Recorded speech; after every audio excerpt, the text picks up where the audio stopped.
bem, galera? Começando o episódio 92 do podcast Filmes Clássicos. E estamos voltando aqui para fechar a filmografia do cineasta nascido na então Letônia, o senhor Sergei M. Eisenstein.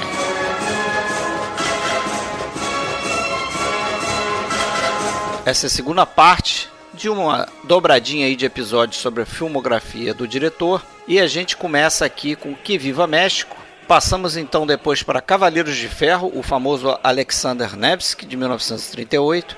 E fechamos a sua filmografia com Ivan o Terrível, parte 1, lançado em 1944, e Ivan o Terrível, parte 2, que foi lançado aí 10 anos após o falecimento de Eisenstein, em 1958.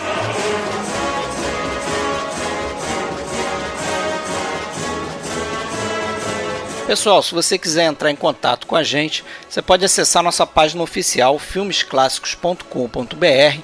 A gente também está no Facebook, a gente tem uma página lá e também tem um grupo, se chama Grupo Podcast Filmes Clássicos. A gente tem um perfil na Filmou, um canal no YouTube chamado Podcast Filmes Clássicos, onde postamos também os episódios. E a gente tem também um perfil na loja do iTunes, que você pode entrar lá, fazer um review e dar umas estrelinhas se você curte aqui o nosso podcast. Isso ajuda muito a gente a se manter.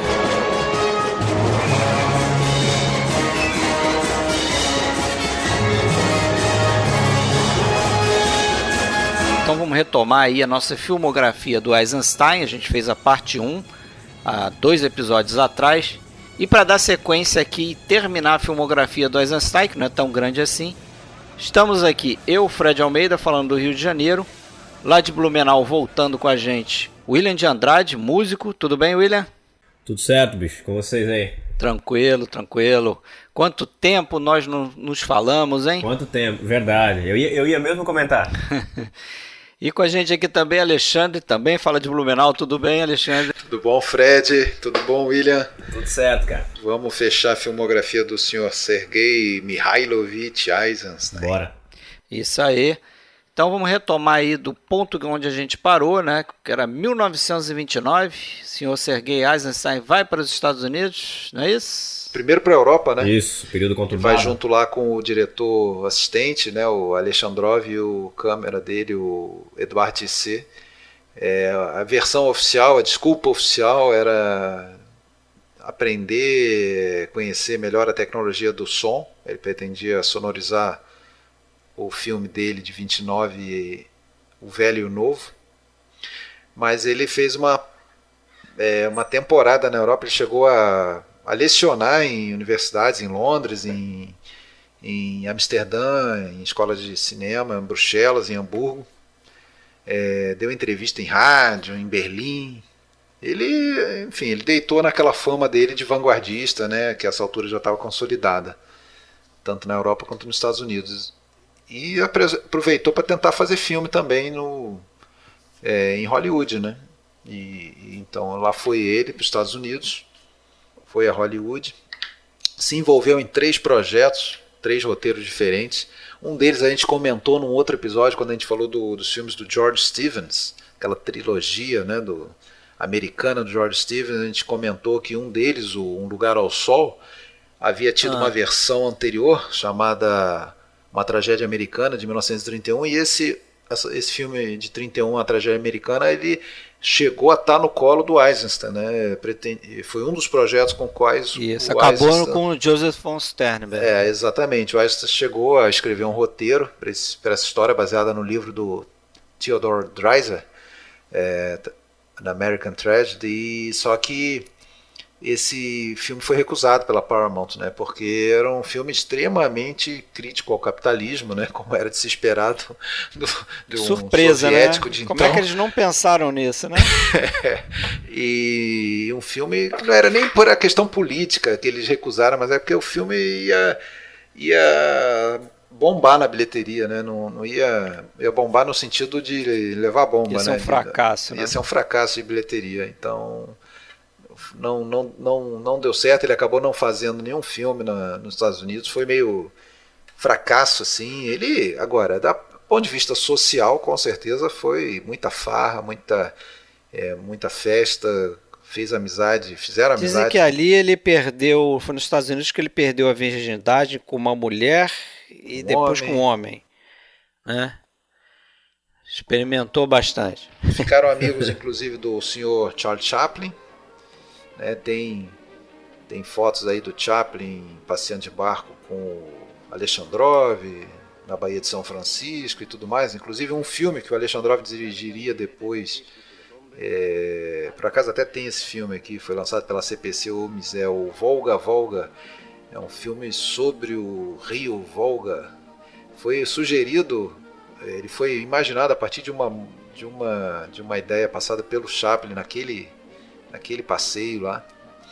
E foi o Chaplin que, quando ele já estava então meio que começando a já arrumar a mala para voltar para a União Soviética sem absolutamente nada produzido ou concretizado, que sugeriu a ele: olha, por que vocês não vão falar com um tal Upton Sinclair, um escritor socialista que estava com a carteira coçando, querendo financiar algum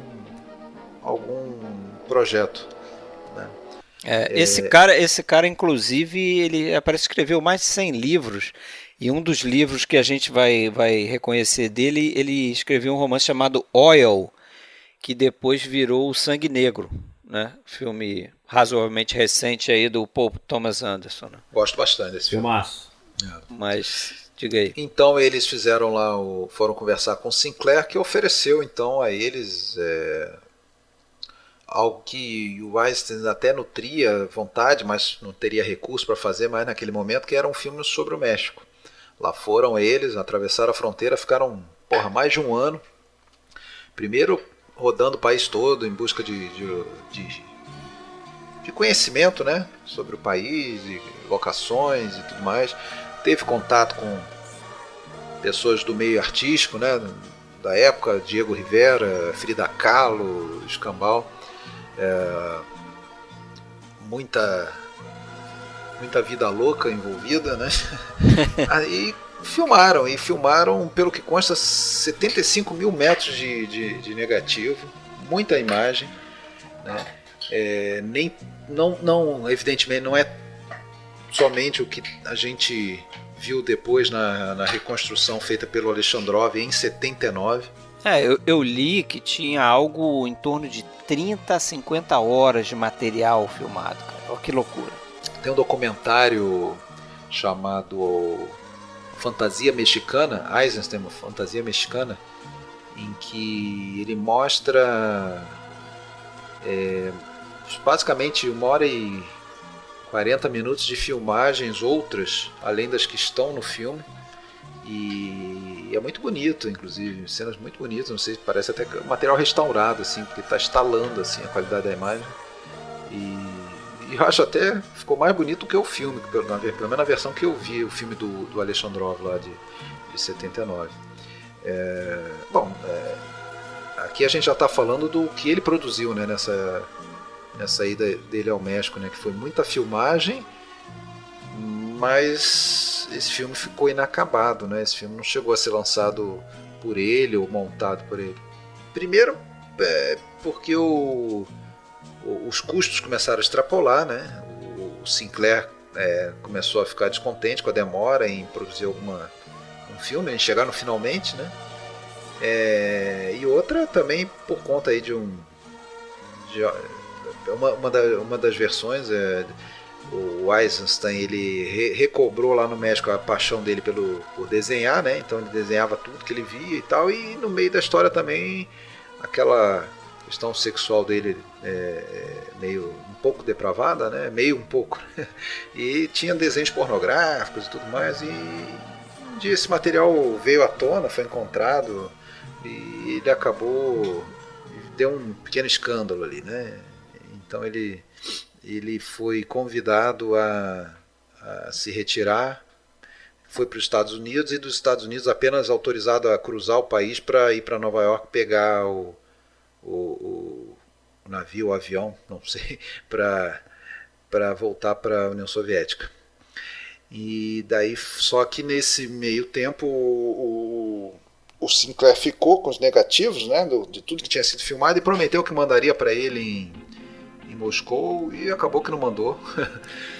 Parece que a ideia era fazer outra coisa, né? Eles queriam que o filme fosse uma espécie de travel log, né? Como se fossem vistas turísticas do México, não era isso?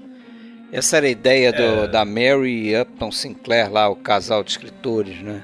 Eu realmente eu não sei. E nessa época aí, os países que tinham um governo socialista começavam a ter uma admiração já bastante forte pelos países da América Latina, em especial o México, né? É curioso até. É por exotismo, né? Eu acho que quando Trotsky também foi refugiado, quando foi exilado da Rússia, ele se refugiou no México também, acabou sendo morto lá, né? Mas é curioso isso, né? Existia essa atração, assim, o México era um lugar que tinha, acho que justamente depois, da Revolução Mexicana, eles nutriam essa admiração pelo país, assim, é curioso. O Eisenstein foi o primeiro. Eu li que o Diego Rivera, né, ele teria visitado Moscou em 1927, e lá ele conheceu o Eisenstein, né? E o Rivera falando da arte mexicana, né, das origens da arte, né, aquelas origens do povo asteca, do povo maia, isso sempre ficou ali no fundo ali da mente do Eisenstein, como tipo, um dia eu quero visitar esse país, né, eu quero viver um pouco dessa cultura. E é curioso que tem uma conexão com algo que eu falei lá no início há muito tempo atrás, né, no início do primeiro episódio, não sei se vocês vão lembrar. Vagamente. Que eu falei que a primeira peça de grande sucesso do Eisenstein foi justamente uma peça chamada O Mexicana. Né? Mexicano. Que é da peça do Jack London, The Mexican. Bom, o fato é que ele adorou, né, um sopro de vida, né, de quem vinha daquele regime lá, essa estada no México. Acho que se dependesse dele, ele não voltava não, acho que ele ficava lá. Certeza. Ia demorar 5 anos para fazer esse filme, ia estourar todos os orçamentos. Pô, tava lá, bancado por um americano com grana. Ia ser tipo o Bergman lá na ilha, lá, né? Nossa, ele ia ficar sumindo com o filme. Mas como secou a fonte e ele precisou voltar, ele vou ter que. E nesse meio tempo ali, isso já era 1931, mais ou menos. O Stalin já estava mandando recadinho para ele, ó, amigo, volta, senão eu vou te trazer a força e como desertor. Ele acabou voltando. Né? Então esse filme ficou inacabado, né? Na verdade, a revelia do Eisenstein foram feitas várias montagens diferentes, lançamentos. Fizeram 5 filmes, né? Tempestade sobre o México, eu acho que é o mais conhecido deles, né? Montagens feitas pelo Sinclair e um outro cara lá que ele chamou para montar. Todos a revelia, nenhum deles com a assinatura do Eisenstein, né? Evidentemente com imagens filmadas por ele. Eu li que eu acho que ele vendeu os direitos para um produtor e esse cara resolveu montar os filmes para ganhar algum dinheiro com aquilo ali, né? O Lesser, né? Isso, esse cara. Então esses aí não dá nem para você dizer que são produtos do Eisenstein, né? Pelo menos assim, eu não fiz questão de correr atrás para tentar ver. Também não. Eu me contentei com o que veio à tona quase 50 anos depois, né? Em 79, o Grigori Alexandrov, ainda vivo, ele, naturalmente, né? ele nesse meio tempo, esses negativos originais acabaram realmente sendo mandados para Moscou, mas nessa altura, evidentemente, o Eisenstein já tinha morrido, Eduard Tissé já tinha morrido. E o Alexandrov ele lançou em 79 com o mesmo título, Que Viva México. Mas quando você acha Que Viva México, se você procurar no IMDb e tal, cuidado, porque quando fala aí Que Viva México de 32, é um filme inacabado, né, que ninguém viu ele na sua versão pretendida, porque ele não ficou pronto. Agora, o que se vê é o de 79, que começa como um documentário com o Alexandrov, já idoso, lá apresentando o que a gente vai ver, e depois a melhor montagem possível que ele fez daqueles negativos. eram acho que 6 episódios, mas só 5 foram filmados de alguma maneira. Parece que eles interromperam justamente quando ele estava filmando o final, né? E aí ficou esse filme, né? Esse meio que Frankenstein aí que o Alexandrov colocou junto. Mas eu acho interessante o filme assim que você percebe, sem conhecer essa relação do Eisenstein com o México, você sente que é um cara apaixonado pelo país. Sim. Né? Se envolveu, Isso né? me pareceu, o cara que se envolveu, né? A forma de mostrar o povo, de mostrar aquela coisa tem um bloco desses aí, né? Um episódio que é aquela coisa de Do Dia tirar dos Mortos. tem o Dia dos Mortos, mas tem o lance do O... cactus, né? De tirar Sim, sim. o coisa lá, o leite. Eu li que 2 trechos e ele realmente não conseguiu filmar. Um era sobre uma mulher que era da Revolução, queria se sacrificar, isso não chegou a ser filmado. E também tinha um epílogo que era sobre o Dia dos Mortos aí também, que não chegou a ser... O Dia dos Mortos tem, né? ser Pelo feito. menos não sei se completo, mas tem. Ele não chega a dar o título assim, mas parece que o epílogo ia ser só sobre o Dia dos Mortos mesmo. Assim. Acho que a ideia original era fazer, acho que, pequenas histórias sobre casais, né? Sobre o lugar mesmo, né? E ele tem um tom bem documental mesmo. Aquele primeiro pedaço, você particularmente gostou bastante, né? Do Tehuantepec, não é isso? Não, é Teotihuacan, isso mesmo, você lembrou, né? É. Logo no início ele aparece imagens de Aquelas Teotihuacan, pirâmides das e tal. pirâmides. Não são todas de Teotihuacan, não, tá? Mas tem uma grande lá que eu reconheci, que é a Pirâmide da Lua, porque eu visitei essa cidade que não é nem maia, nem asteca, mas que era o povo de lá mesmo, eles chamam do povo lá de Teotihuacan, que chegou a ser, na época... que era ativa a cidade, chegou a ser a 6ª maior cidade do mundo, aquela cidade ali. Fica a 40 quilômetros da cidade do México. Pô, mas não era asteca, então? Não era asteca. Era um outro povo que vivia ali. E, porra, a cidade é enorme, é fantástico aquilo ali, cara, as 2 pirâmides, Eu e tem acho algumas bem imagens interessante ali aquelas imagens que tem uns rostos, né? Tem uns rostos meio que Tem. paralelos às pirâmides, às formas. Isso, aquilo é uma parte mais baixa, assim, é como se fosse apartamentos que eles chamavam, né? O pessoal morava ali, mas tinha alguns que eram decorados com essa, tipo esfinge, né? E agora, pra mim, assim, o mais marcante é aquele mesmo que tem na fazenda, né? Que tem o cara lá que tira o leite do cactus lá. Isso, esse episódio é legal. O leite não, né? Sei lá, a seiva que depois vai ser fermentada, virar bebida e tem aquela coisa de levar a noiva né, pro senhor feudal quase lá daquela fazenda lá para dar uma, né, oferecer aos visitas, enfim, causa toda aquela situação, os caras enterrados até a cabeça, é bem marcante, inclusive a música, né, muito mesmerizante, fica na cabeça da gente ali, eu acho que fica bem associado para mim aquele filme, essa musiquinha aqui.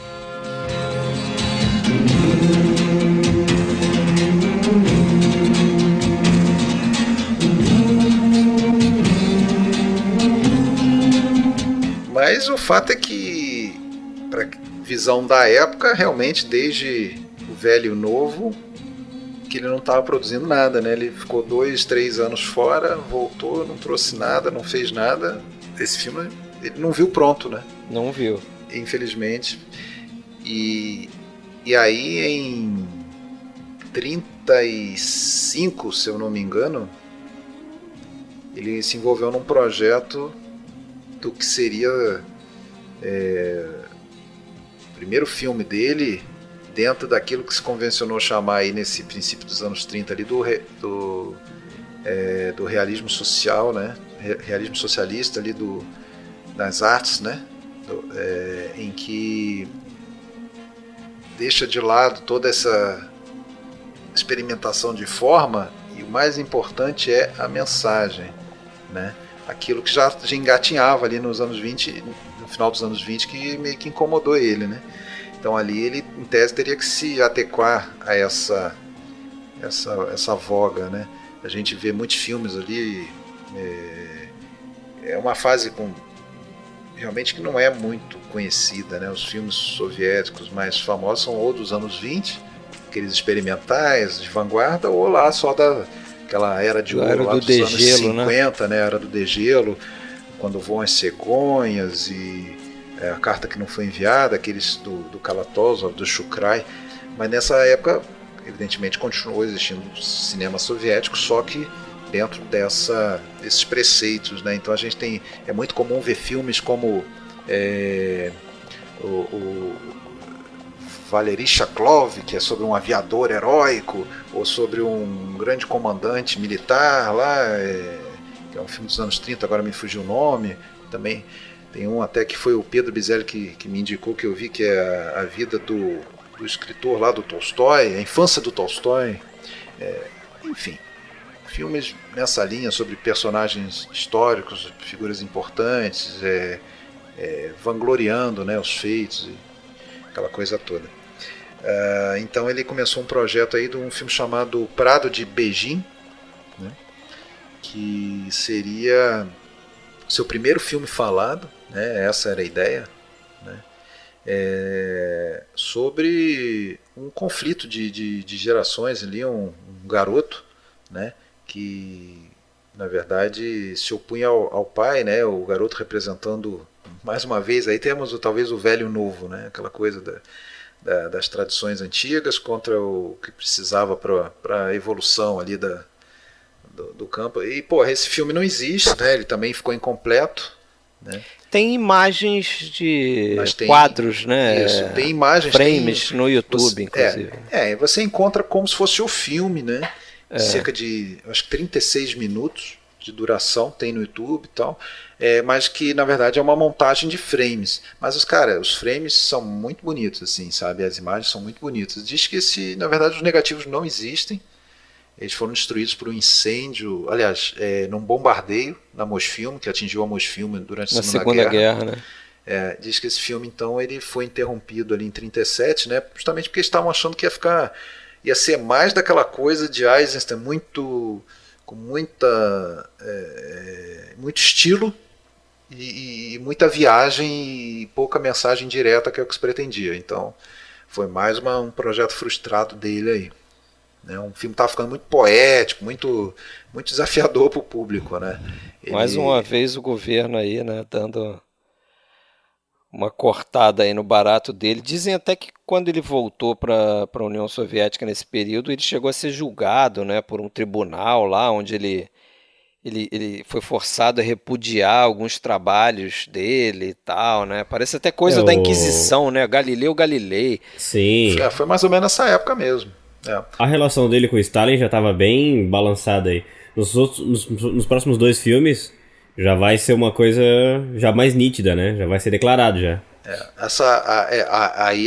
Aí a redenção dele, né? Ele viu que a batata dele estava assando, ele precisava foi fazer o Alexandre Nevsky, né? Que foi um filme pelo qual aí sim ele caiu nas graças novamente, foi premiado pelo Stalin, ganhou lá o prêmio Stalin, ganhou a Ordem de Lenin. Ganhou tudo que tinha para ganhar dentro da União Soviética em função do Nevsky, né?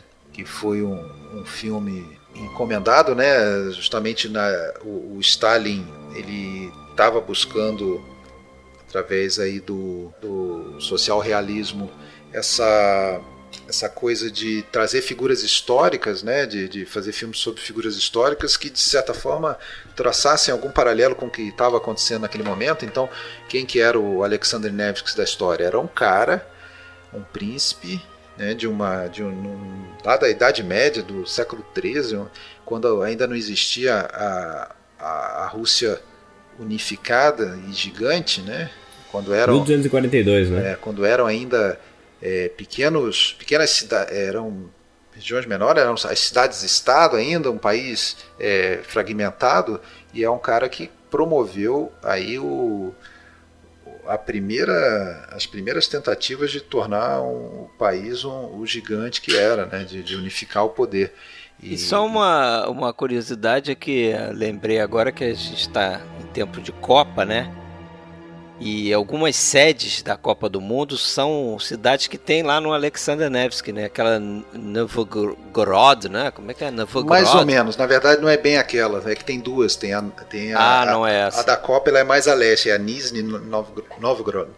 Essa do filme é mais tem outra também, Pskov.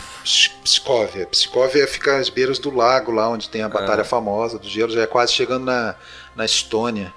Agora, esse cara, então, em 1242, que ele era um príncipe, né, local ali do reino de Novgorod, e ele tinha liderado o povo contra uns invasores lá suecos, né, e retornou à vida normal dele, né. Além disso, ele era um pescador, e ele foi convocado, foi chamado, conclamado pela população para liderar contra uma nova invasão externa, né, que era dos cavaleiros teutônicos, né.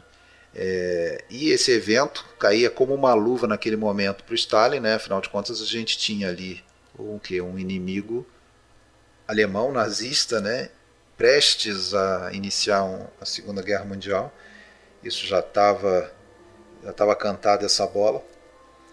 Então, inclusive tem muitos paralelos no filme, além desse óbvio, né, com os alemães, quando ele fala, por exemplo, sobre no início do filme, né, que naquele momento a Rússia estava sob domínio dos mongóis, né, tinha tido invasões lá da galera lá do Gengis Khan durante décadas e décadas já de jugo tártaro-mongol, e chega no início a ter um diálogo que fala, não, mas antes da gente vingar os nossos pais lá, retomando as terras que foram tomadas pelos mongóis, vamos ter um inimigo mais perigoso, mais próximo. Ali ele está querendo dizer o seguinte, antes da gente vingar os japoneses, que ganharam da gente em 1905, né? Antes da gente vingar os japoneses, vamos cuidar aqui primeiro dos alemães, que estão mais próximos, e um perigo mais imediato. Depois a gente... Aí o que acontece lá no final da Segunda Guerra também, né? Lá no fronte lá do Pacífico e tal. Eu li até que parece que o Stalin, né? Ele, em algum momento ali, ele chegou a recusar o filme, porque ele tinha a ideia de que seria nessa linha, né, de alertar os soviéticos sobre os alemães. Mas acabou que o filme ficou muito anti-alemão. E era um momento ali que a União Soviética estava assinando aquele famoso pacto de não agressão com Hitler. Isso aconteceu, né? Foi o seguinte, quando o filme ficou pronto, não tinha ainda esse pacto de não agressão. Molotov-Ribbentrop. Isso, exato. Mas esse filme, ele chegou a ser exibido por, se eu não me engano, 10 semanas ou 10 meses, agora eu não... foi um tempo curto. Estou fazendo confusão. E eles tiraram de circulação, né? Eles tiraram de circulação. O filme fez bastante sucesso, muito sucesso mesmo, e aí nesse momento ele já recebeu a Ordem de Lenin, né? Mas só que como foi assinado esse pacto de não agressão, o Stalin sumiu com o filme, para não provocar os alemães. Quando os alemães quebraram o pacto e invadiram a União Soviética, ele promoveu um novo lançamento do filme e voltou a fazer sucesso o filme. Ele ganhou ele correu e disse que todo o povo soviético deveria assistir esse filme, não sei o quê, porque agora o filme atendia, né, aos interesses dele, né?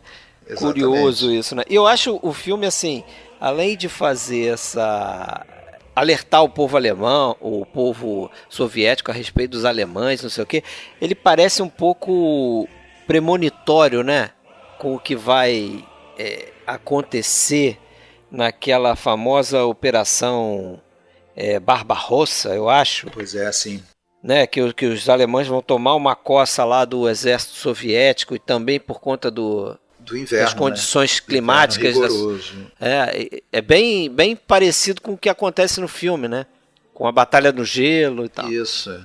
Apesar de que também tem dados históricos que contestam aquela coisa de cavaleiro teutônico se afogando no gelo que quebra.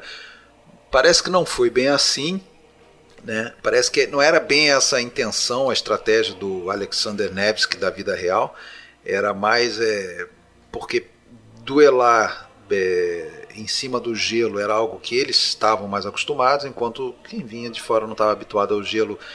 Esse cara escorregava mesmo, sabe? O cara não conseguia parar em cima daquele negócio. Então, independente se o cara fácil, não era pensando em quebrar o gelo e afundar. Então, há dúvidas se realmente isso aconteceu. Mas o fato é que ele realmente expulsou a galera lá na vida real, defendeu o país e foi um personagem que inclusive foi canonizado, né, pela Igreja Ortodoxa. Ele é santo da Igreja Ortodoxa, Alexander Nevsky, né? Então é uma figura de grande vulto, né? Agora, aquele inverno ali, aquele gelo é tudo artificial, né? Eles tiveram a opção, ele teve que escolher se ele queria esperar pelo próximo inverno para filmar em locação, gelo, mas como havia uma certa pressa e tal, até por essa questão do perigo iminente dos alemães, dos nazistas e tal, eles optaram por fazer realmente em estúdio, né? Aí vai uma criticazinha ao filme, cara. Eu gosto do filme e tal, mas tem algumas sequências ali que me incomodam. Não sei se incomodam vocês, que dá muito na cara que é um estúdio. Muito. Você vê que não só um estúdio, né? É cenário. Não, é muito fake. É muito props, fake. Você vê os objetos, muito fake. E você vê que eles tentaram passar a ideia de que era um lugar espaçoso. E você vê que é um pedacinho de estúdio. É um estúdio pequeno ainda. Que eles pintaram lá no fundo a linha do horizonte, as nuvens, dá pra ver uma parede. Isso aí meio que às vezes me tira do filme, assim, né? Não, com certeza, Fred. Eu também sinto isso. Eu sinto também. Os primeiros planos do filme já me incomodam, que aparecem aquelas caveiras verdade. Do que seria ali o pessoal que pereceu lá nas invasões mongóis e tal. E porra, tu vê que é claramente falso. O negócio ali ele comprou no 99 ali da época, cara. Comprou no Saara aqui no Rio de Janeiro. Tipo, é branquinho, é aquele branquinho, assim, dá pra ver que aquilo ali é plástico, entendeu? Porra. Tudo bem, né? E outra, erro de continuidade aos montes. Na Batalha do Gelo, o Nevsky troca de capacete. Cada plano ele tá com um capacete diferente ali. Um aparece o olho, o outro cobre só o nariz. Muda. Troca mais de capacete do que o Neymar troca de cabelo, muda, né, cara? Aí tem aqueles líderes teutônicos que tem uns capacetes assim bem diferentes, né? Único, né? Tem um que tem uma mão aberta, tem um que tem uma mão fechada, tem um que tem uns chifres. Dizem que até uns capacetes, não dos líderes, mas o capacete acho que da guarda mais baixa ali, dos teutônicos, eles fazem referência aos capacetes dos alemães da Primeira Guerra Mundial, né? Tem uma série de referências. Tem acho que na beca lá dos padres teutônicos, tem algo que lembra uma suástica. Não sei se é bem uma suástica. Sim, tem muita referência. Muita referência. Bom, primeiro filme sonoro, né, dele. Tem que dar um desconto. Ele dizia até que parecia meio ridículo. Em 1938 ele estava fazendo o primeiro filme sonoro, quando o cinema sonoro já tinha mais de 10 anos. E esse filme, ele conseguiu correr, né, contra o tempo, fez essa filmagem em estúdio. Ele diz que não teve, num dado momento lá ele perdeu completamente a preocupação em fingir. Então por isso que esses erros ficam gritantes de continuidade, de coisa fake. Ele diz que já estava pressionado e então a questão era passar a mensagem, né? Trilha sonora, ele chamou lá o Prokofiev, com quem ele já tinha tratado lá para fazer o Prato de Beijing, que acabou não saindo. E o Prokofiev era muito competente e trabalhava muito rápido, conseguiu pegar o espírito da coisa e fez toda uma obra sinfônica que eu gosto bastante, eu acho muito boa assim, e acho até que ficou famosa, independente do filme, né? E eu acho que engrandece bastante, né? A gente até esquece que aquilo tudo é fake em estúdio. Pois e dizem que a colaboração dele com o Prokofiev foi bem assim, de troca mesmo, porque tem pedaços do filme que foram feitos em cima de uma trilha já feita pelo Prokofiev, né? Então ele sabia o que o Prokofiev tinha escrito, a partitura musical, e ele fazia aquela sequência do filme para casar com a música dele.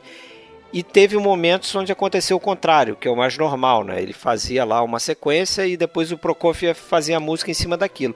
Inclusive tem uma coisa que eu falei, comentei brevemente no último episódio, que eu acho mais interessante desse filme em termos técnicos, e que está nesse livro, de novo, eu cito o livro escrito por ele, chamado Sentido do Filme, que é uma coisa que eu nunca vi em filme nenhum.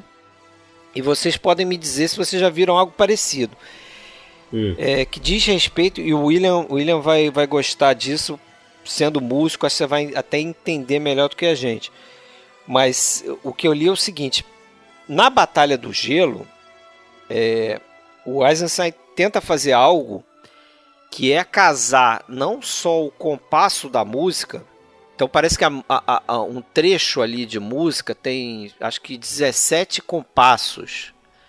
E ele casa isso com 12 planos. Então tem um compasso que está dentro de um... Tem 2 compassos dentro de um plano, entendeu? Ele tenta casar isso com a música. Beleza, isso aí nada de novo. A gente vê direto em filmes contemporâneos, como por exemplo o Baby Driver tenta fazer algumas coisas assim. Mas ele faz uma coisa que é o seguinte, ele pega, ele tenta casar uma variação da música com um desenho dentro do quadro. Então, por exemplo, você tem um plano lá que tem logo no início dessa sequência, né, da Batalha do Gelo, que tem umas pessoas numa montanha do lado. Pedra do Corvo. A Pedra do Corvo, e do lado você vê um céu enorme e você vê uma nuvem que faz tipo um arco. Então a música faz um arco naquele momento, entendeu? Tem umas coisas assim. Aí tem um outro plano que você tem tem um plano quase um close de uma pessoa com um capacete, e a música tenta fazer o contorno do capacete. Então a música sobe, depois desce. Tem umas coisas assim que... Entendeu o que eu quis dizer? Isso. Tá. Legal. Eu não sendo músico, eu não sei se eu entendo tão bem, não sendo músico. Pra quem achava que os Beatles tinham inventado o videoclipe, né? Pois mas a ideia é o seguinte: ele tenta casar a variação musical com um objeto que você está vendo na tela. Um desenho qualquer que um objeto está criando na tela. Ele tenta dar um sentido sonoro para aquilo, né? Quase que tentando desenhar visualmente, mas usando a música para fazer esse contorno, vamos dizer assim. Eu acho que eu consigo compreender melhor isso que você está falando, se é o que eu estou imaginando, mas eu consigo achar exemplos de memória melhor no Ivan Terrível, também do Prokofiev. Tem alguns momentos em que eu sinto a música fazendo comentários claros ali, passando mensagem sobre o que eu estou vendo na cena. Não sei se é nessa linha. Não é bem assim. Por exemplo, vamos supor que eu vou dar um exemplo que não acontece no filme, mas eu acho que fica mais fácil de entender. Vamos supor que ele filmasse uma rampa, né? O plano dele era só uma rampa que sai de uma diagonal da tela até a diagonal inferior até a diagonal superior lá do outro lado, né? Uma rampa, uma diagonal cortando a tela. Então a música, nesse momento, esse pedaço de música, ele ia fazer tipo um crescendo. Perfeitamente. Entendeu? Porque tem um desenho que está subindo na tela, você está vendo um desenho de uma rampa, então a música sobe. Se de repente essa música desce, essa rampa desce, a música desce no próximo quadro, entendeu? Tem o efeito contrário. É o efeito contrário. Então ele tenta casar o que você está vendo de desenho na tela com a música. É uma coisa que eu nunca vi em filme nenhum. Interessante. Cara, eu não sei se já se isso já foi feito em algum filme. Talvez teria que rever alguns, mas eu imagino quando, sei lá, eu penso até no próprio o Fantasia da Disney, acho que tenta fazer isso, né? Mas o Fantasia ele é posterior, acho. 2 anos depois. Ele é 2 anos depois, É de 40. Mas é um filme, que já se bobear, bebeu na fonte do Prokofiev. Deve ter bebido. Não duvido nada. Não, é de se duvidar. Mas é muito interessante isso aí. Completamente autoral, né? Por mais que esse filme tenha que ter tido uma mensagem pra massa, de novo e tudo mais, existia uma veia forte autoral ainda, que seja na composição estética do filme, né, cara? Ele para esse filme, preparação para esse filme, ele escreveu um artigo, né, Patriotismo, o meu tema, e ele destaca aí algumas coisas os preceitos aí que ele se baseou para fazer esse filme, e alguns deles seriam heresias, né, naquela época lá dos primeiros filmes. Principalmente essa coisa do herói individual, né? Acabou o herói coletivo e... O cara que lidera. Aqui tem um herói, que herói, né? Um cara que é um santo, é um nobre, é um cara tão Superman. bom, o cara é tão bom que no final do filme, tendo capturado os teutônicos, o povo quer morte deles, né? Dos prisioneiros, e ele liberta os caras, né? Ele perdoa, né? Ele perdoa os caras com aquela lição de moral lá, supremo. aquela mensagem, ó, volta lá e avisa, ó, quem vier de boa tá tudo bem, mas quem vier de arma em punho vai se dar mal aqui, hein? Avisa Mas lá. Ali é uma mensagem clara, né? Dá pra ver pra quem ele tá mandando aquela mensagem, né? Fica ligado, hein? Claro que são os alemães ali que estão avançando no continente europeu, né? Não é por acaso. Agora, é uma pena que o personagem que é tão bom contrasta com o ator que, né? Você não Vamos gosta lá. do Nikolai Cherkasov? Tcherkasov? Cara, eu acho ele meio canastrão, né? Meio Vocês não canastrão? acharam, não? Teatral, né? Eu acho ele meio engessadão, assim, meio Engessadão, durão. teatral. Ele faz umas poses, eu não Cara- sei. 1,98 m. Tá louco. O cara era alto, né? Dá pra ver ali Porra. no filme. Mas eu não sei até que ponto isso é influência daquilo, um pouco que a gente falou no início lá no outro episódio, que é o fato o Sergei Eisenstein não me parece um diretor de atores, né? O cara não vai chegar Ele é mais um ali- arquiteto, né? Ele é muito Cara, é um engenheiro arquiteto, né? Como é parte da formação Sim. dele, né? Agora, o Sim. Cherkasov é um cara tido como o principal ator soviético da primeira metade do século XX. Um cara de teatro e tal, enfim. Respeitemos, mas canastrão. Respeitemos, né? Agora eu lembrei de uma coisa, faz uma pausa aqui, não tem nada a ver com o assunto. Queria mandar um alô para dona Rizomar, a mãe do nosso amigo Rogério, nosso Epa. ouvinte, que disse que a mãe dele não perde um episódio, nos escuta, Que é legal. nossa fã. Dona Rizomar, muito obrigado, espero que goste desse, que continue nos ouvindo por muito tempo. Será que ela vai estar encarando aí cinema soviético? Vamos lá, vamos seguir, vamos. Ela escuta, independente de conhecer os filmes, né? Bem lembrado, bem Isso que eu lembrado. entendi. Abraço pra dona Rizomar que chama a gente de... Como é que é? Os garotos meninos que contam comentam- filme. Que contam. É isso aí. Ela não precisa nem assistir, né? Já veio aqui, se não viu, já tem legal, todos cara. os spoilers aqui. Bem legal mesmo. Bacana. Bacana. Vamos Mas seguir. vamos seguir aí então. Vamos passar pro próximo ou tem mais alguma coisa pra falar desse aí? Só comentar, né, que no início do filme aparece a cidade natal dele, né? Que tem um lago onde ele está pescando, aquela coisa toda. E diz que Cidade natal do Eisenstein. Não, a cidade natal do Alexandre Nevsky, da Ah, vida tá. real, né? Que é à beira de um lago, onde aparece lá um governante mongol lá e você vê ali já tem um estabelecimento da autoridade dele, né? Os caras chegam lá cheio de moral para saquear e tal e acaba voltando quando vê que ele tá por ali e chega até a convidá-lo, não, aparece lá, você vai ter um bom cargo lá, vai ser estamos precisando de um general lá nas nossas terras, enfim, ali já... Naquele início ali já estabelece a personalidade imponente. Imponente, exatamente, Cara, né? Porque a câmera fecha nos dois, primeiro ele chega com aqueles cavalos, vem o exército junto, mas a câmera fecha nos dois conversando, e o tamanho do cara em relação ao Nevsky é, meu Deus, gritante, e até a postura do Nevsky, ele estufa o peito e coloca a mão na cintura, quase como um Superman, assim. Então, Isso. pô, ali já mostra a imponência do cara, assim. E outra coisa que eu lembrei de comentar naquela Batalha do Gelo, acho que a primeira vez que eu vi esse filme, a gente fica todo confuso, né? Porque ele quebra o eixo direto ali daquela cavalgada dos germânicos, né? Sim. Primeiro tem gente cavalgando da direita para a esquerda, depois da esquerda, mas na verdade são só eles que estão cavalgando, né? Os camponeses estão lá de lança em punho esperando, né? Sim. É um negócio meio confuso. Mas porque quando a câmera volta, os caras estão parados, mas, pô, você fala, pô, mas quem que tá andando no serviço ali do lado contrário, pô? agora, essa batalha existiu mesmo, tá? E nessa data, inclusive, isso tem registro histórico. O que não tem registro é que tenha cedido o gelo, que tenha sido.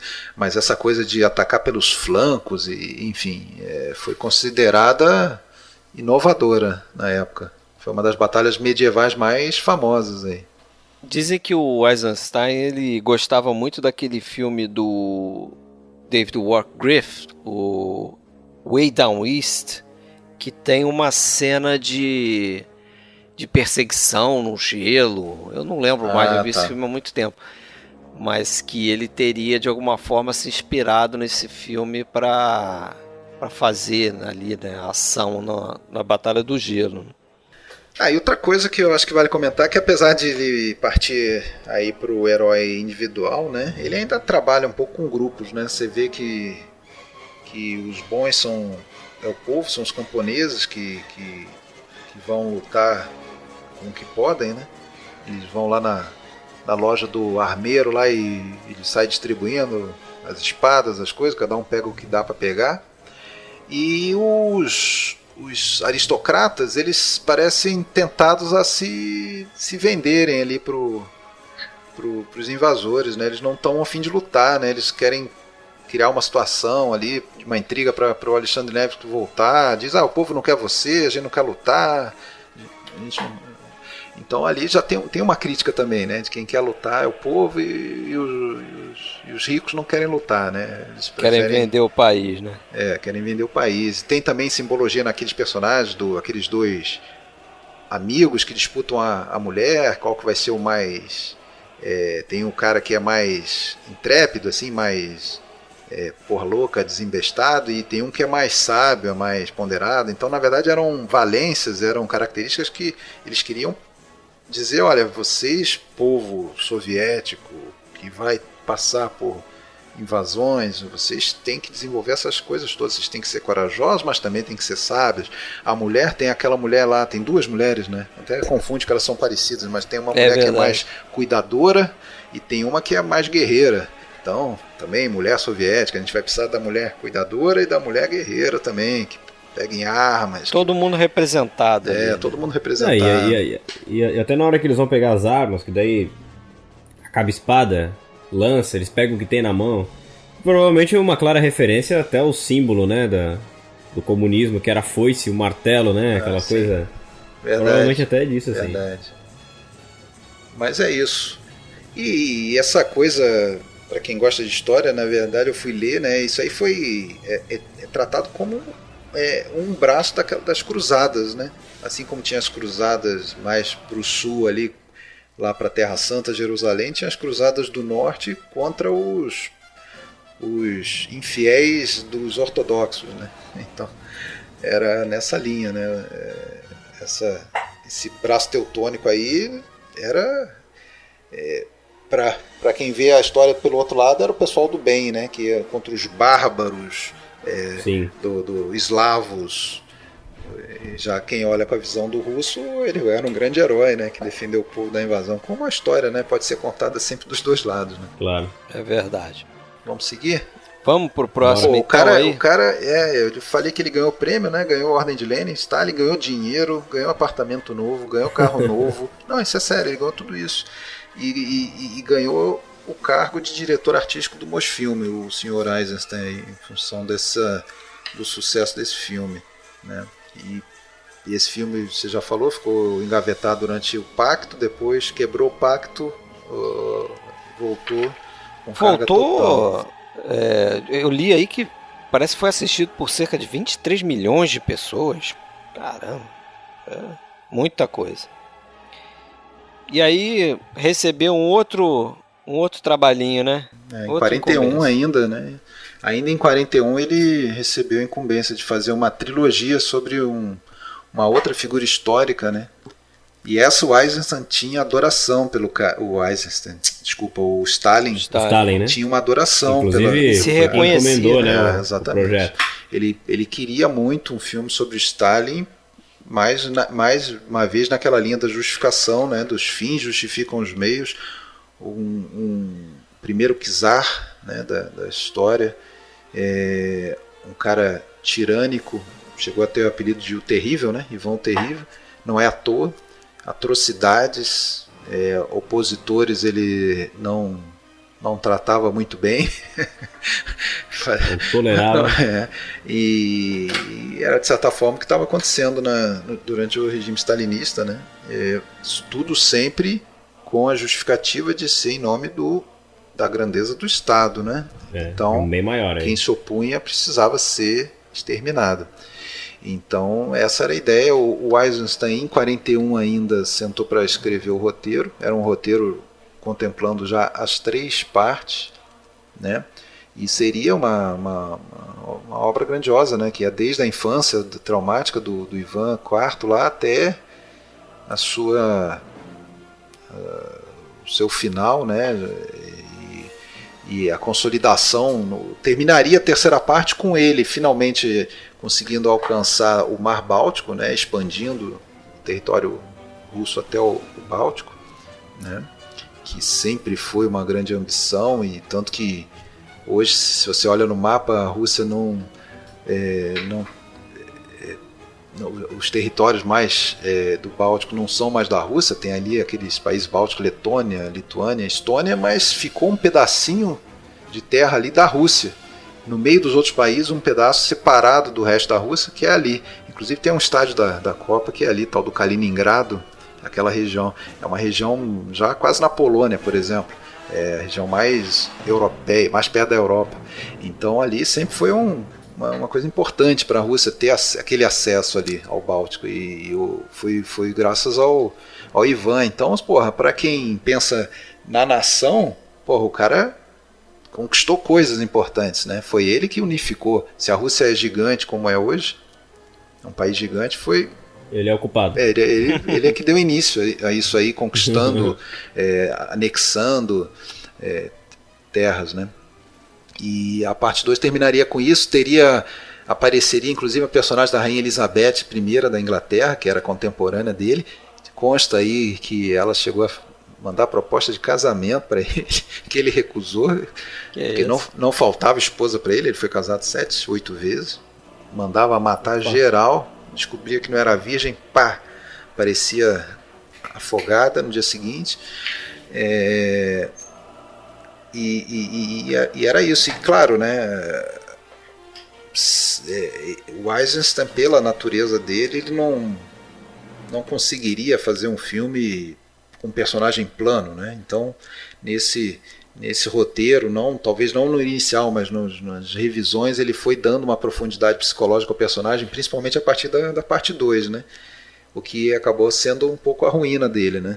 Como a gente o Stalin detestou, vai né? comentar. Mandou banir. A parte 1, beleza, né? Porque a parte 1 estava focado mais nas conquistas, né? Não era uma coisa mais heróica e tal. Já na parte 2, quando começa principalmente aquela parte dele arquitetar para se livrar do tal dos boiardos, né, que eram os nobres, né, que queriam manter um Estado dividido, né, e não unificado numa figura forte. E aí você vê que ele tem ao longo do filme algumas crises de consciência, né, ele não é muito enfático, né, ele demora a ter certeza do que ele vai fazer, e isso ali incomodou muito Stalin, porque não era a mensagem que ele queria passar. Ele não queria um cara cheio de dúvidas, um cara muito humano, ele queria um personagem impiedoso, né? Então, a primeira parte ficou pronta em 44, foi lançada em 45, ganhou o prêmio Stalin no final de 45. A segunda parte ele terminou em 46, e aí o filme foi banido, né, pelo Só Comitê lançaram Central. em 58, né? O Stalin falou que coisa deplorável sobre esse filme, coisa nojenta, a parte 2, esse filme ficou gavetado, só saiu 5 anos depois do Stalin morrer, 10 anos depois do Eisenstein morrer, 58, né? E não é à toa que ele foi lançado justamente na época lá do Khrushchev, né, sucessor do Stalin, numa época que se queria... naquela época, né, que a gente já falou, quando falou do Kalatozov, né, da era do degelo e tal, né, se buscou mudar a visão de algumas coisas, né? Então era conveniente naquele momento desengavetar aquele filme. E a parte 3 ele chegou a filmar, né? Começou a produção, né? Filmou alguma coisa, mas foi praticamente destruída, né? Totalmente destruído o que ele filmou, né? Ficou uma cena preservada, tem no YouTube, é uma cena em que ele recebe na corte dele lá um alemão nobre, que na verdade é um espião, que vai fazer parte lá da guarda dele e tal, mas que como se fosse um espião duplo, né? Um cara que vem para contar lá as paradas lá dos alemães, mas na verdade ele é espião de lá, né? Mas você vê que ele está desconfiado do cara, né? Só sobrou essa cena. Tem alguns stills com os testes de cena do diretor Mikhail Rom, que foi escalado para fazer, veja você, a Rainha Elizabeth I, né? Como eu falei. Então tem imagens dele vestido de Elizabeth I, mas isso aí ele recebeu um telegrama lá do sindicato lá, falando, olha, o senhor está proibido de fazer papel de mulher. E aí foi vetado, né, pelo Ministério lá da Cultura, sei lá o que, foi vetado ele fazer esse papel. Coisa, né?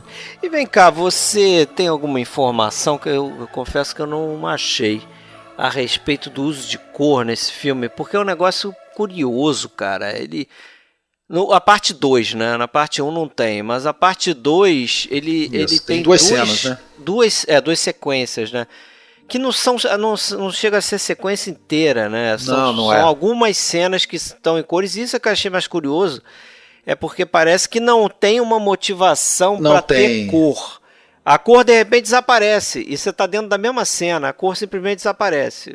Mas é bem isso mesmo, cara, é bem isso mesmo, não tinha uma motivação. Ele, como era natural, ele estava interessado no uso da cor, ele estava fazendo estudos sobre isso, inclusive quando ele morreu, em 1948, ele teve um infarte em 46, na noite de que ele acabou de produzir, de preparar a parte 1.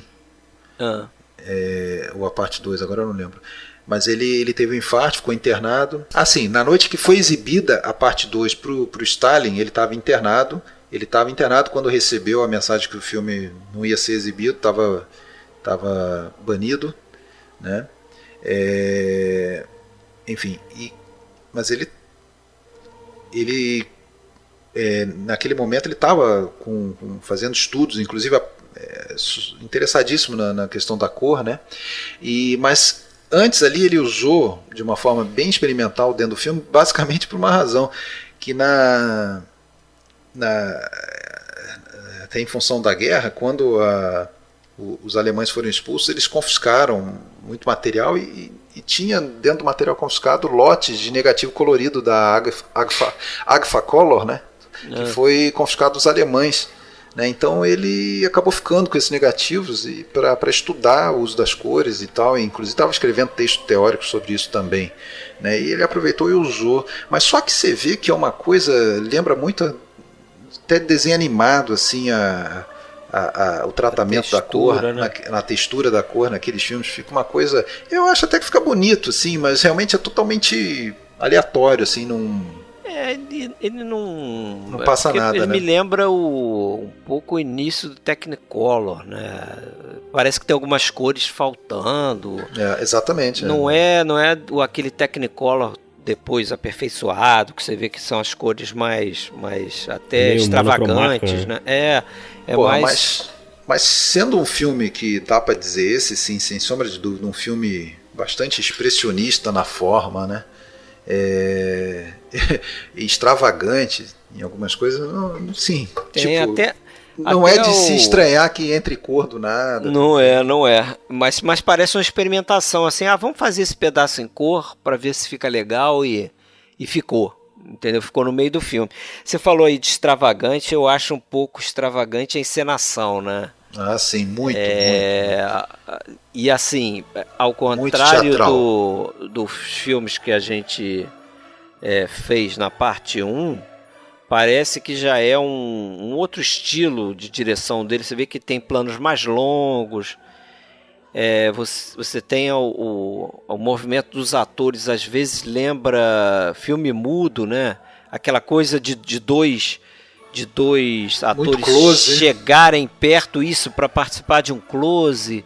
Muitos Aí um olhares. fala com o outro assim, me lembra muitas vezes um filme mudo. Ator, Engraçado isso. tem muita aquela coisa de close que, na verdade, o ator entra pra câmera, né? Ele se aproxima, aquele Maliuta lá, que é o cão de guarda dele, ele chega a chamar de meu cão ruivo várias vezes, aquele Maliuta.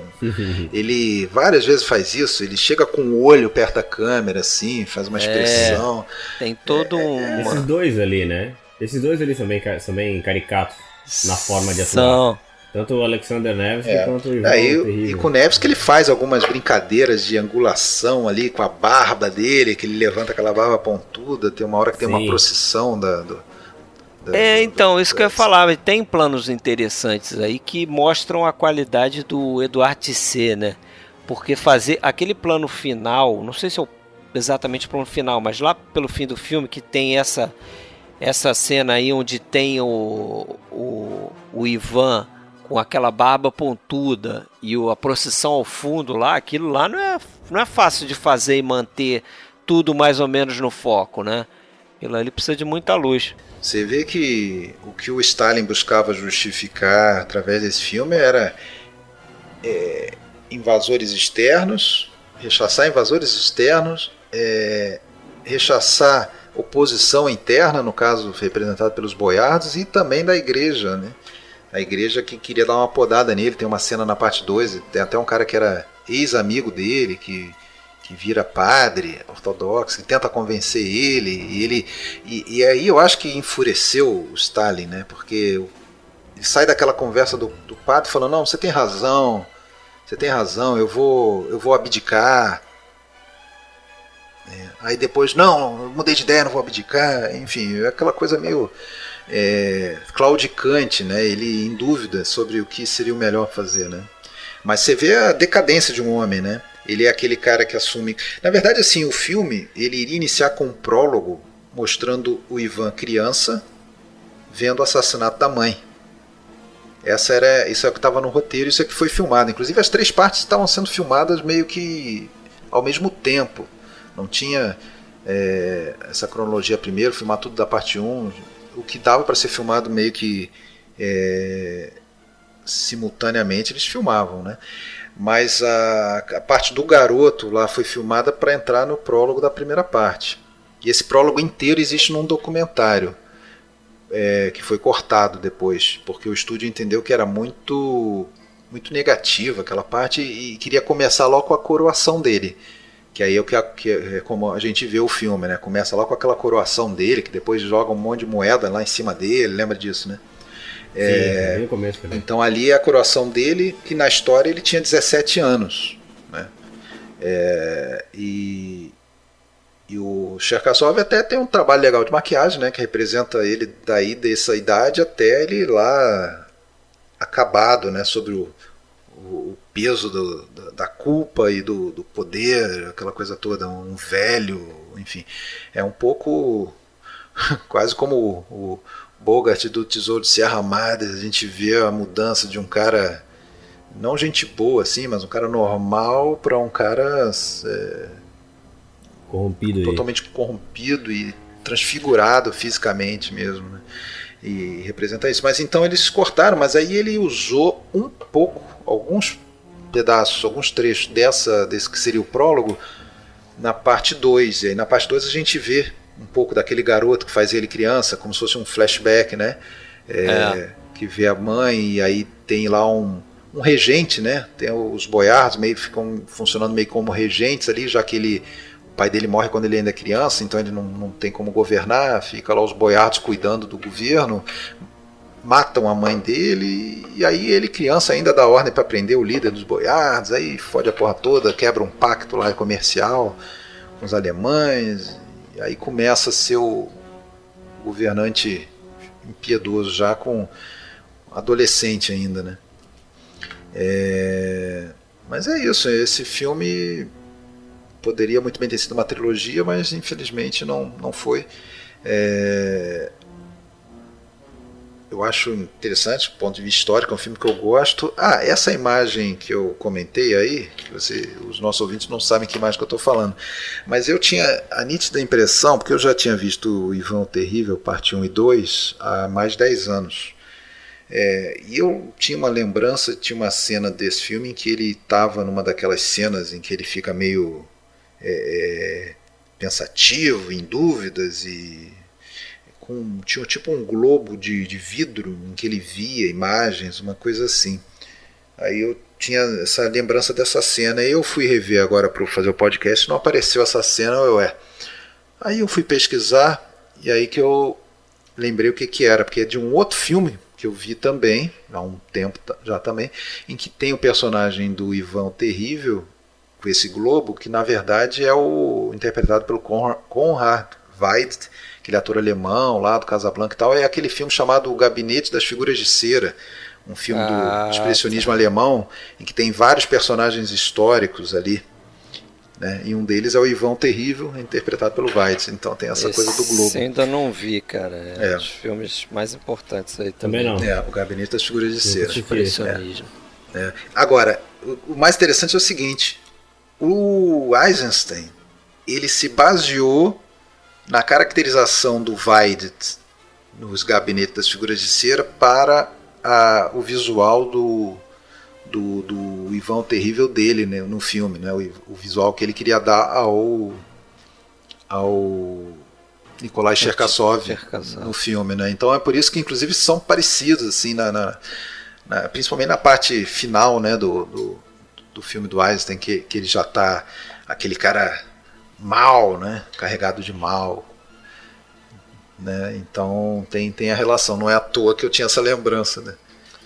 Agora, em termos históricos, a figura do Ivan IV, ela muita gente acha que é quase um símbolo, uma representação da própria história da Rússia, porque assim como a Rússia é cheia de contradições, esse cara também, a figura histórica dele é cheia de contradições, né?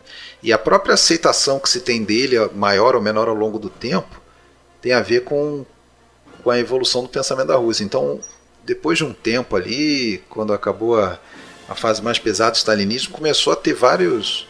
Na verdade, esse personagem já teve em vários filmes, né? Já teve filme lá de 1909, de 1915, sobre o Ivan, né? E aí, não é à toa que em 1973 tem uma comédia com o personagem do Ivan Terrível.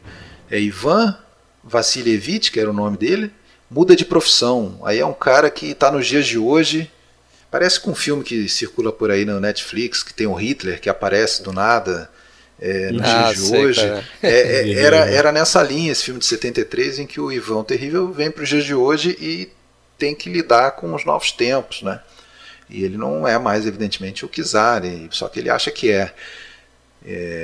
E tem outros filmes aí, inclusive o mais recente deles, de 2009, filme chamado Czar apenas. Até baixei para ver, pareceu um filme bem bonito, assim, mas um filme nessa linha assim, de uma psicologia totalmente, um cara psicologicamente totalmente perturbado. Então, filmes muito críticos sobre a figura dele, né? Hoje em dia mais execrada do que adorada. Os feitos dele de criar essa Rússia gigante, unificar o poder e tal. Stalin não ia curtir, não, hein? Apesar de que os russos, mesmo negando isso, pelo menos as gerações mais jovens, isso está no sangue deles, esse tesão que eles têm pelo poder forte, centralizado. Não é à toa que o senhor Putin está aí há quase 20 anos, né? Não é? A gente olha, nossa, esse cara é mão de ferro. Bicho, mas tem eleição lá, cara. Eles podem tirar o cara quando eles quiserem. Não, mas ele vai sendo reeleito, cara. Por quê? Antes tiveram lá um Boris Yeltsin que causava vergonha internacional, né? Então, quer dizer, eles gostam de uma figura forte, cara. Essa que é, principalmente as gerações mais antigas ainda porque sabem que o país só é o que é porque precisou ter um cara mão de ferro lá atrás para juntar, né? Então, infelizmente, faz parte da cultura deles, né? Essa visão. Mas é realmente um personagem histórico muito criticado no dia de hoje, né? E aí, bom, acho que daí deu, né? A última coisa que o Eisenstein teve, então, foi esse banimento da parte 2. A parte 3, então, foi interrompida a filmagem, né? E essa vida de trabalho intenso aí dele, né? Um cara que trabalhava madrugada dentro e tal, cobrou o preço, né? Ele teve o segundo infarto em 48 e foi fatal, né? Ele faleceu. Quantos anos? 50 anos. 50 anos. E consta que na mesinha de cabeceira, ele morreu na cama à noite, teve um infarto, tinha estudos lá sobre o uso da cor ainda nos filmes, entendeu? Ele estava ainda estudando o assunto para algum projeto futuro aí, né? E é isso, aos 50 anos, né? E depois disso viria à tona a parte 2, depois disso viria à tona o Que Viva México, do Alexandrov, né? Montado pelo Alexandrov, Grigori Alexandrov. E é isso, tá aí. Essa foi a história do senhor Sergei Mikhailovich Eisenstein. Não deixou muitos filmes, né? Eu acho que, se considerar as duas partes do Ivan, são 8 longas, né? No total. 8 longas, mas dentro desses 8 longas, né? Muita coisa de influente ao cinema, né? Legado, né, cara? É um legado mesmo. Né? Uma coisa que fica para mim é que assim, os filmes são em sua maioria com alguma intenção política, propaganda, tanto os mudos revolucionários lá quanto esses de mitificar e justificar procedimentos do Stalin. Mas independentemente disso, ainda que eu não concorde com a propaganda, ainda que não me diga nada nos dias de hoje, eu consigo gostar da obra artística que está sendo apresentada, né? Para mim é a mesma coisa de ver o Soy Cuba lá do...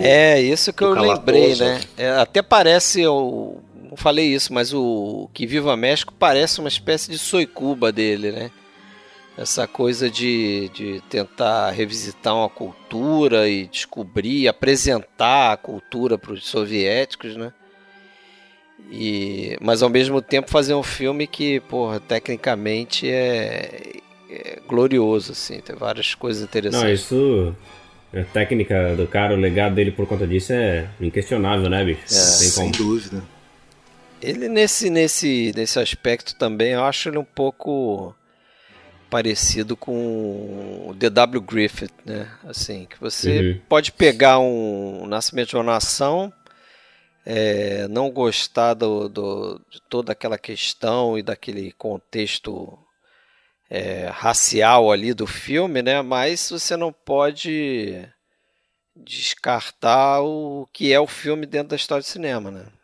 Sim, fechar os olhos por uma coisa que contribuiu, né, cara? Se você pegar todos os filmes aí e elencar os marcos, você vai ver que é uma quantidade mínima de marcos, assim, realmente marcos cinematográficos, né?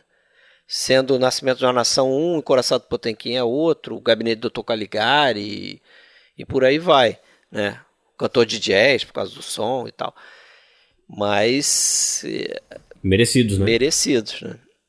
Então, é isso aí. Beleza? Opa, é isso. Fechamos, beleza, né? Valeu mais uma vez, então, William. Eu que agradeço o convite, né? Por mais essa filmografia que você fez com a gente. Eu que agradeço, cara. Eu que agradeço o convite. E tamo aí, né? Tamo aí. Isso aí. Valeu, Fred. Até a próxima, então. Abraço!